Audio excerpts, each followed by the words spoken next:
My fiancé slid me a prenup, demanding my paid-off house and half my business. Or no wedding, saying, "Sign or the wedding's off." I smiled.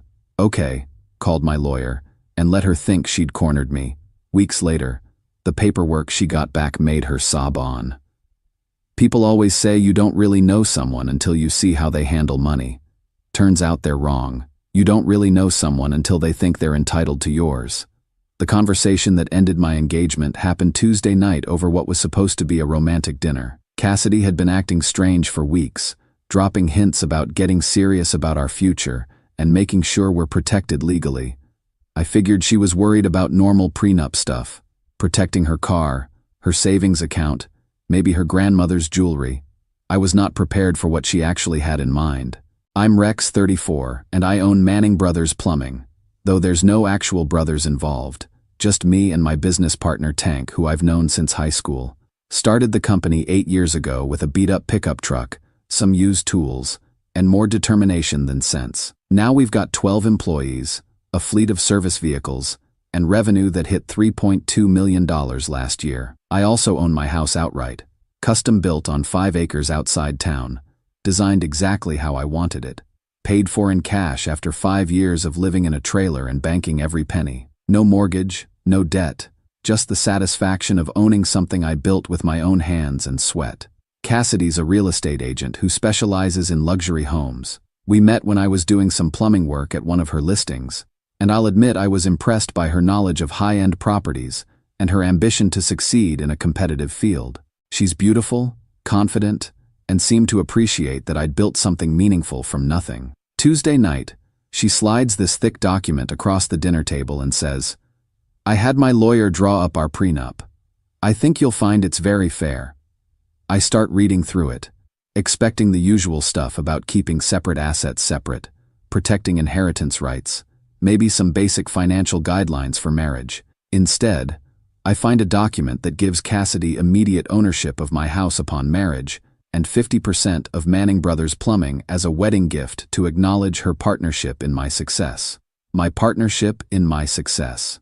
For a business she's never worked a day in, contributed zero capital to, and knows about as much as I know about luxury real estate marketing. I set the papers down and asked her to explain what I was reading. "What's yours should be ours," she said, like she was explaining something obvious to a child. "I'm going to be your wife. Wives deserve security. Besides, you'll probably want my input on business decisions anyway. I understand client relationships and high-end service in ways you haven't learned yet." High-end service. Like the years I spent crawling under houses and learning every aspect of plumbing from sewer lines to water heater installation, was somehow inadequate compared to her experience showing rich people through houses someone else built.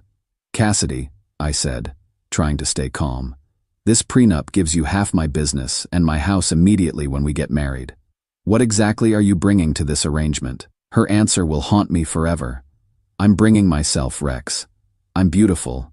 I'm educated. I know how to present well in social situations. Do you have any idea what kind of asset I'll be for networking and growing your business?" An asset.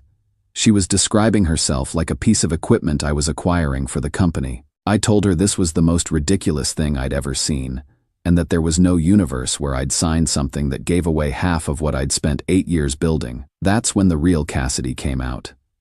She started crying immediately, but not sad crying, angry, manipulative crying. "You don't really love me," she sobbed. "If you loved me, you'd want to share everything with me. You're just using me until someone better comes along." When the tears didn't work, she switched to screaming. "I've wasted 18 months of my life on you. I could have been dating someone who actually values commitment. You're just another selfish man who wants a girlfriend but not a real partner." The screaming escalated until she threw the engagement ring at me and stormed out, yelling that I'd shown my true colors, and she was done with men who don't understand what marriage means. I sat there for about 10 minutes, looking at that prenup and the ring on my dining room floor, trying to process what had just happened. Then I called Tank. "Dude," he said after I explained the situation, "that's not a prenup. That's a business acquisition disguised as a marriage contract." He's right. Cassidy wasn't planning to marry me. She was planning to acquire my assets using marriage as the legal mechanism. I've spent 3 days thinking about every conversation we've had about my business, my house, my future plans. All those questions about revenue, about property values, about expansion opportunities. I thought she was interested in my work. Turns out she was appraising it. The ring's still sitting on my kitchen counter.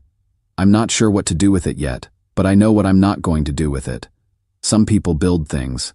Other people try to take things that other people built. Now I know which category my ex-fiancé falls into. Edit. Holy shit, this blew up. Reading these comments is helping me process what actually happened here. Yeah, Tank's been saying for months that something felt off about her interest in my finances. Edit 2. For those asking about the timeline, she moved in 6 months ago to save money for the wedding. Now I'm wondering if that was part of the plan too. Edit 3. Big Jim, the guy who taught me the business when I was starting out, just called. Apparently this kind of targeting isn't as uncommon as I thought.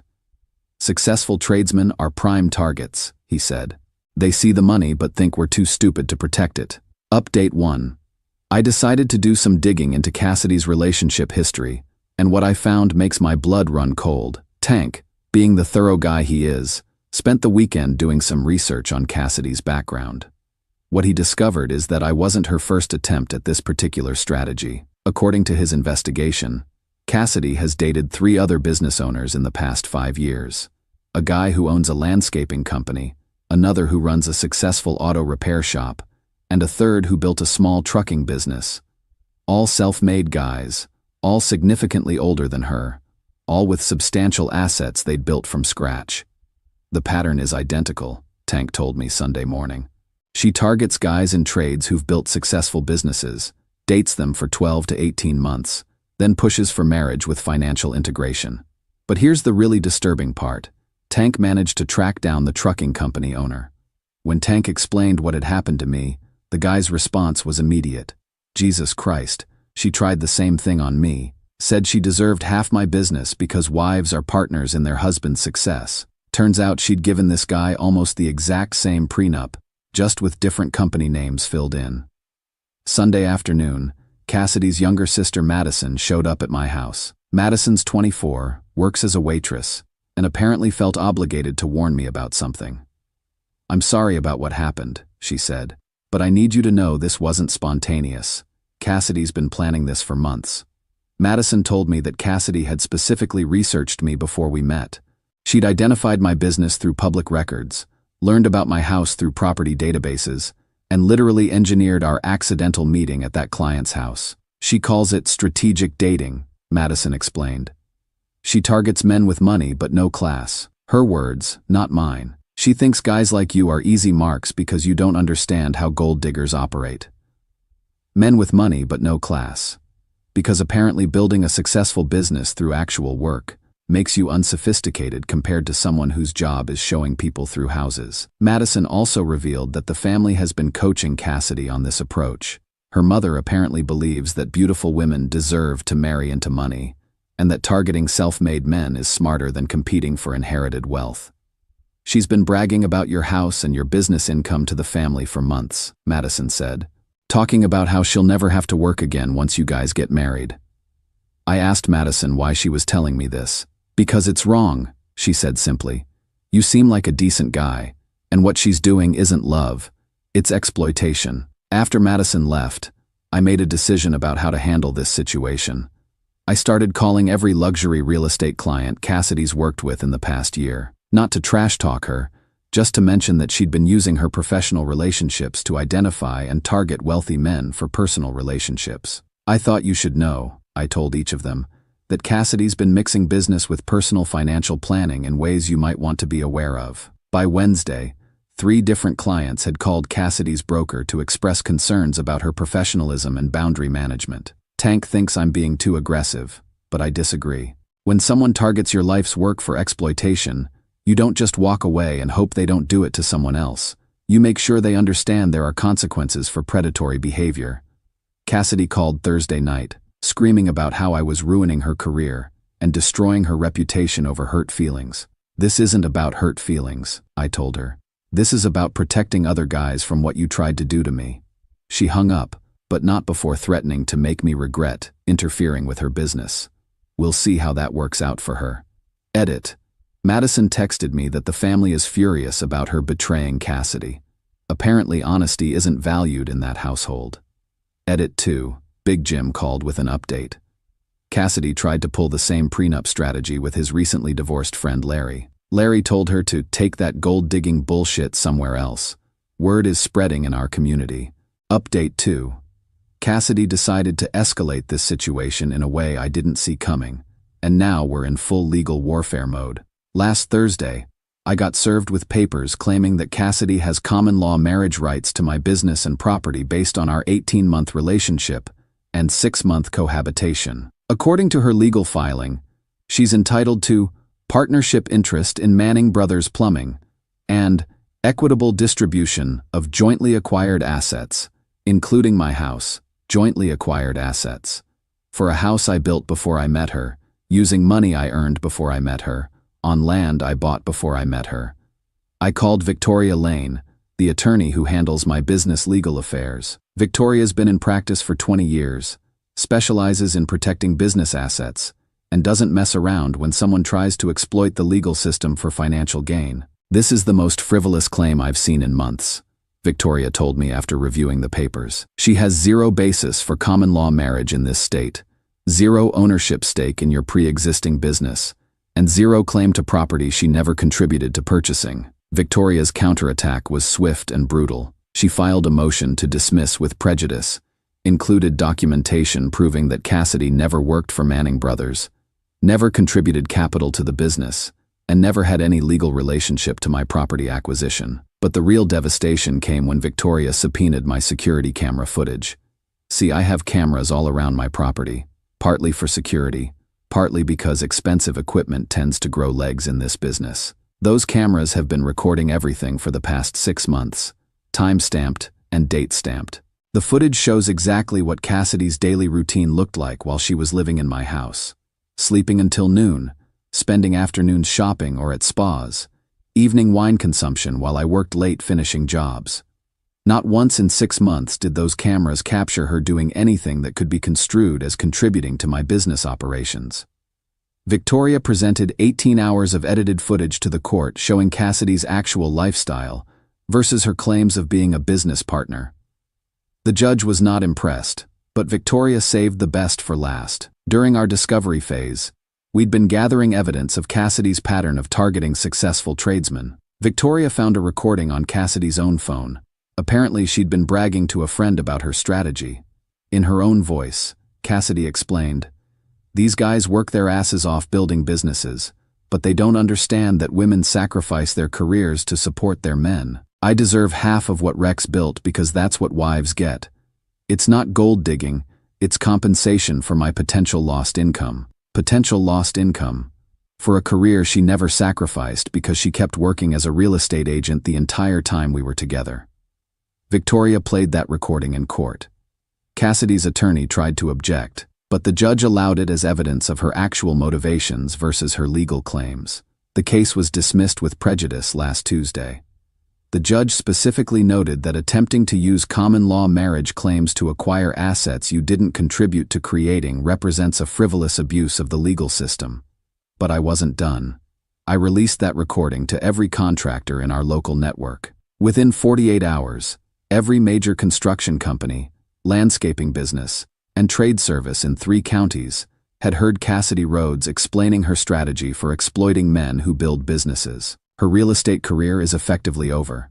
Not because I destroyed it, but because she destroyed it by publicly admitting she views professional relationships as hunting grounds for personal financial gain. Tank thinks I went too far, but Victoria disagrees. When someone tries to use the legal system to steal your life's work, Victoria told me, protecting your community from the same exploitation isn't revenge. It's public service. Cassidy's been calling and texting non-stop, alternating between apologies and threats. I've blocked her number, but she keeps trying from different phones. The last message I saw before blocking everything was, "You'll never find anyone who loves you like I did." She's right about that. I'll never find anyone who loves my bank account quite as much as she did. Edit. Madison reached out to apologize again for her family's behavior. She's apparently been disowned for siding with the enemy. I offered her a job at Manning Brothers doing administrative work. She starts Monday. Edit 2. Victoria mentioned that Cassidy's frivolous lawsuit might qualify for sanctions. We're exploring whether she should pay my legal fees for wasting the court's time. Final update: I wasn't planning to update this story, but enough has changed that it feels worth sharing how everything resolved, especially for anyone dealing with people who confuse partnership with parasitism. 2 years later, Manning Brothers Plumbing has expanded to 3 locations. I've bought a commercial property for our main shop, and my net worth has roughly doubled. Protecting my business from Cassidy's exploitation attempt turned out to be the best financial decision I've ever made. As for Cassidy herself, the consequences of her actions caught up with her in ways I couldn't have predicted. The recording of her admitting she targeted men for their assets got shared beyond just the contractor community. Someone posted it on social media, and within a week, it had been seen by most of the real estate professionals in our area. The State Real Estate Commission launched an ethics investigation into her practice of using client relationships to identify wealthy men for personal relationships. Mixing professional duties with personal financial targeting violates several professional conduct standards. Cassidy lost her real estate license 6 months after our court case concluded. Last I heard from Madison, Cassidy had moved back in with her parents and was working retail at a department store. The luxury lifestyle she thought she deserved by marrying into my success evaporated when people learned how she actually pursued it. Madison, meanwhile, has become one of my best employees. She started in administrative work, but showed genuine interest in learning the business side of operations. I'm training her to handle customer relations and project coordination. She's earning her success through actual work, which is apparently a foreign concept in her family. I learned from watching what happened to you, Madison told me last month. Real success comes from building something yourself, not trying to take what someone else built. Big Jim's network has been sharing my story as a cautionary tale for the past 2 years. The Manning situation has become shorthand in our community for protecting your assets from strategic relationship targeting. I've actually helped 3 other guys recognize similar patterns with women they were dating. In each case, the woman had researched their business success, engineered meetings, and pushed for rapid financial integration.